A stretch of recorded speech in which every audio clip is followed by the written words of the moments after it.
കൊട്ടിയൂരിൽ ഇന്ന് രേവതി ആരാധന. ബാവലിപ്പുഴയുടെ തീരത്ത് പ്രകൃതിയുടെ മടിത്തട്ടിലുയരുന്ന ഭക്തിയുടെ താളലയങ്ങൾക്കിടയിലാണ് കൊട്ടിയൂർ വൈശാഖ മഹോത്സവത്തിലെ പ്രധാന ആരാധനകളിലൊന്നായ രേവതി ആരാധന നടന്നത്.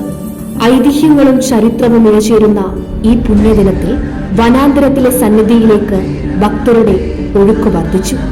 രേവതി നക്ഷത്രം ഉദിച്ചുയർന്നതോടെ കൊട്ടിയൂരിന്റെ അന്തരീക്ഷം അതീവ പവിത്രമാവുകയും അവിടെയുള്ള സ്വയംഭൂവായ ശിവലിംഗത്തിന് പ്രത്യേക പൂജകൾ അർപ്പിക്കുകയും ചെയ്തു.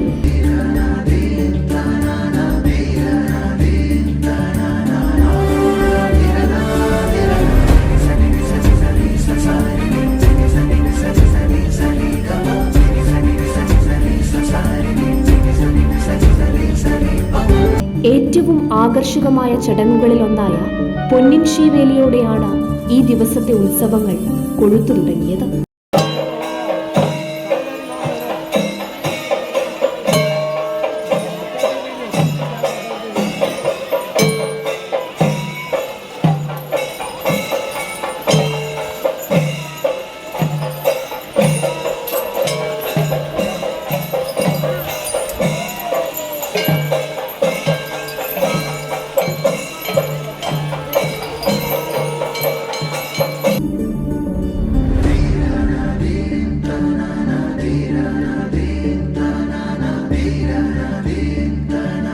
സ്വർണവും വെള്ളിയും കൊണ്ട് അലങ്കരിച്ച തിടമ്പേറ്റിയ ആനപ്പുറത്ത് പെരുമാളുടെ എഴുന്നള്ളത്ത് നടക്കുമ്പോൾ വാദ്യമേളങ്ങളുടെ അകമ്പടി ആരണ്യകമായ ആ പരിസരത്തെ ഭക്തിസാന്ദ്രമാക്കുന്നു.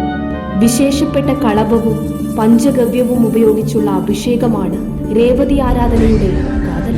അലങ്കാരങ്ങളില്ലാത്ത പ്രകൃതിയുടെ പച്ചപ്പിൽ മാനുഷികമായ അഹങ്കാരങ്ങളെല്ലാം ഉപേക്ഷിച്ച് ഭഗവാന്റെ മുന്നിൽ തൊഴുതു നിൽക്കുന്ന ആയിരക്കണക്കിന് ഭക്തരുടെ മനസ്സിൽ ഭക്തിയുടെ വലിയൊരു ചിത്രമാണ് ഇന്ന് വരച്ചിടപ്പെട്ടത്. ഇനി വരാനിരിക്കുന്ന രോഹിണി ആരാധനയോടെ വനമധ്യത്തിലെ ഈ മഹാസംഗമം അവസാന ഘട്ടത്തിലേക്ക് കടക്കും. പ്രകൃതിയും ദൈവവും ഒന്നാവുന്ന അപൂർവ നിമിഷങ്ങൾക്ക് സാക്ഷ്യം വഹിക്കാൻ ഇവിടേക്ക് ആയിരക്കണക്കിന് ഭക്തരാണ് ഇന്ന് എത്തിച്ചേർന്നത് ഈ രേവതി ആരാധന കാണുന്നതിനായി.